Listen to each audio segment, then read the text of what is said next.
دخلت له الكرة وفما الهادي برخيصة يطلب الكرة في وسط الدفاع. هادي برخيصة والهدف الثالث ثالث هدف للترجي. ذكراه تأبى النسيان. ترجل عن مركب الحياة لكنه حاضر في قلوب التوانسة كله، مش في قلوب جماهير الترجي فقط. بين لحظة البداية ولحظة النهاية القصة كانت فيها برشا تفاصيل، وعلى قلة الصفحات الإثارة كانت حاضرة. قصة اليوم قصة استثنائية لأنها ستكون قصة المرحوم الهادي برخيصة. خليكم معانا.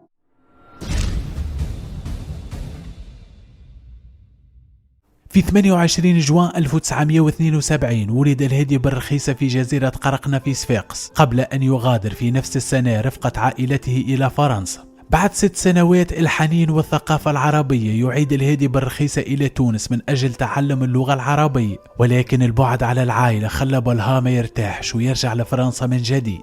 كبر الهادي برخيصة في فرنسا ولعب كرة القدم مع فرق مغمورة لسن 16 سنة قبل ما يعود صحبة العائلة إلى تونس. في عمر 18 التحق بلها بأكابر الترجي الرياضي التونسي، وبالتحديد في سنة 1991، وكانت مسألة وقت فقط قبل ما تبان موهبة قلب الأسد.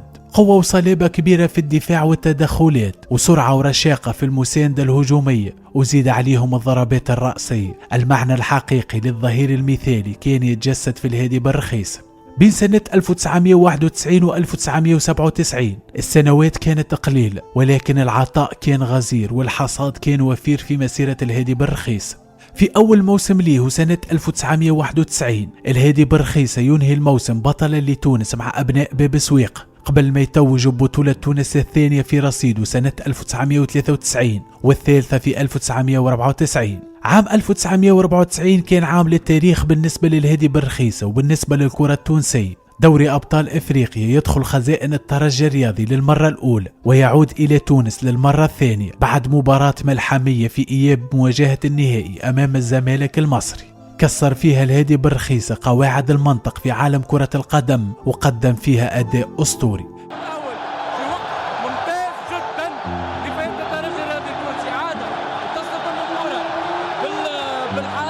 ويكون الهدف الاول لفريق الترجي الرياضي التونسي. 16 دقيقه لعب، فما نقاش من الزمالك المصري، ما نعرفوش علاش، فما الترجي الرياضي التونسي من افتتاح النتيجه هدف 2-0 لفريق الترجي. دخلت له الكره وفما الهادي برخيصة يطلب الكره في وسط الدفاع. هادي برخيصة والهدف الثالث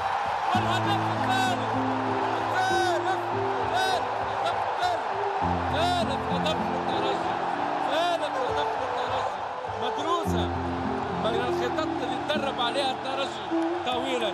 3 أهداف مقابل 0، هجوم معاكس سريع. هادي برخيصة يتوغل ويحقق الهدف الثالث. 3 أهداف مقابل 0 لفريق الترجي الرياضي التونسي. 3 أهداف في شباك الزمالك المصري.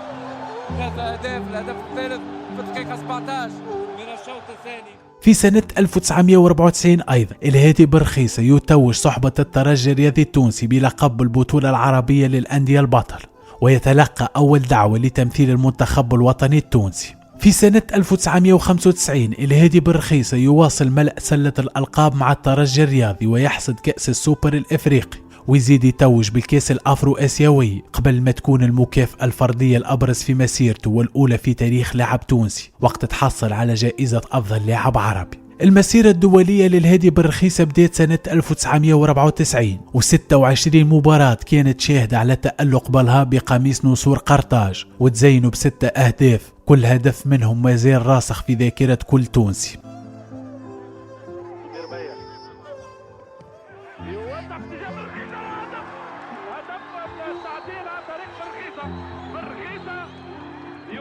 النتيجة في الدقيقة 35 وفرحة الجمهور التونسي هنا بالملعب، وأكيد أن الجماهير في الوطن العربي تفاعلت مع هذا الهدف. توزيعة ممتازة جدا.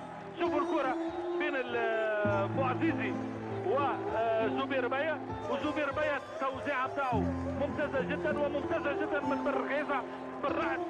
أفضل الإنجازات للهادي برخيصة مع المنتخب التونسي تبقى نهائي كأس الأمم الإفريقية سنة 1996 والهزيمة أمام جنوب أفريقيا، والمرتبة الثانية مع المنتخب الأولمبي في دورة الألعاب الإفريقية سنة 1991. مسيرة بلها كانت ماشية بنسق تصاعدي، من موسم إلى آخر كان يتألق وكان يطرق أبواب النجومية، وكان ظهير سابق لعصره بما يملكه من إمكانات هجومية ودفاعية. 4 جانفي 1997 المكان ملعب الشادلي زويتن، الإطار مباراة ودية بين الترجي الرياضي التونسي وأولمبيك ليون الفرنسي. المباراة كانت تسير نحو دقائقها الأخيرة، الهادي بالرخيصة يروض الكرة بالصدر قبل ما يسقط لآخر مرة في حياته. اللاعبين اجتمعوا بسرعة بالهادي، الطاقم الطبي الفرنسي حاول التدخل بسرعة ولكن الأوان كان قد فات وصاحب الأمانة قبض ضمانته. تم نقل الهادي بالرخيصة للمستشفى وفي تمام الساعة 9:30 مساء، وفي يوم حزين على تونس تم إعلان وفاة الهادي بالرخيصة رسميا، والسبب هو بلع اللسان لسبب سكتة قلبية. جامعة وقلوب الخاشعة جنازة أحد أبنائها المرحوم الهادي بالرخيصة لاعب الترجي الرياضي التونسي والمنتخب الوطني لكرة القدم. سكت قلب الأسد إلى الأبد، وخيم الصمت والسكون على تونس كاملة، وسواد الليل تخلط بسواد الحزن على توديع أيقونة من أيقونات الكرة التونسية.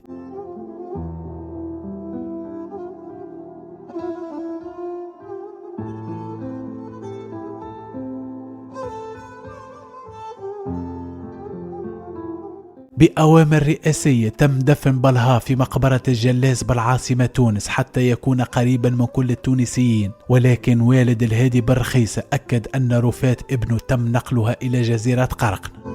علاش تدفن في قرقنة؟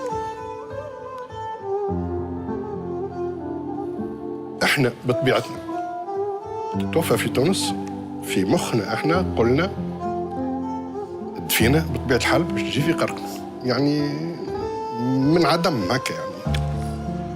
لكن تفوجئنا في الليلة هذيك اللي باش ندفنوه، جاني أنا شخصيا زوز مرسولين من قصر وقت هذاك بالرئيس القديم معناتها بن علي بعث لك بن علي بعث لي مرسولين، جبدوني على انفراد، هزوني للبحر،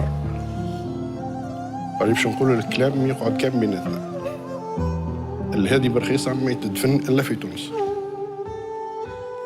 قلت لهم لا، احنا قررنا باش ندفنوه في قرقنة. قال لا سبيل إليه، الهادي بالرخيصة ما هوش ابنك بركة، راهو ابن الشعب كله، نحبوا نعملوا له يعني دفنة ناسيونال في الزلاز، وما عندكش حتى الاختيار ده. قلت لهم بطبيعة الحال هو رئيس دولة يحكم الناس كل، لكن أنا باش نقول له إيه، أما أعلى شرط. شنو الشرط؟ قلت لهم احترم الرأي واحترم أحباء متاعه الكل، لأنه هو يعني للناس كل، أما لكن من بعد إذا كان أمكن نجم نقله، لأن أمه قالت لي لا سبيل إليه، ولدي أنا نحكم في حكمه في حي نحكم في ميت. قنعت أمه وقلت لها دونك خلينا ناخذه بخاطر فهمتني الجمهور وبخاطر الرئيس وبخاطر الوقت هذاك، يعني الناس كل ناخذه بخاطرهم ما يسالش، وكان الأمر هيك. الفراغ في القلب كبير، وذكرى الهادي بالرخيصة لم تندمل إلى اليوم، والجرح الغائر زاد تحير أكثر بعد تعرض أسطورة النادي الإفريقي لأسعد الورتيني لحادث مرور أودى بحياته في نفس اليوم 4 جانفي، ولكن في سنة 2013. 4 جانفي تاريخ حزين على الكرة التونسية وكل جماهير كرة القدم بجميع انتماءاتها. تحيي ذكرى بلها الهادي بالرخيصة والزقو لأسعد الورتيني، رحم الله الهادي بالرخيصة ورحم الله لأسعد الورتيني ورحم الله موتانا وموتاكم.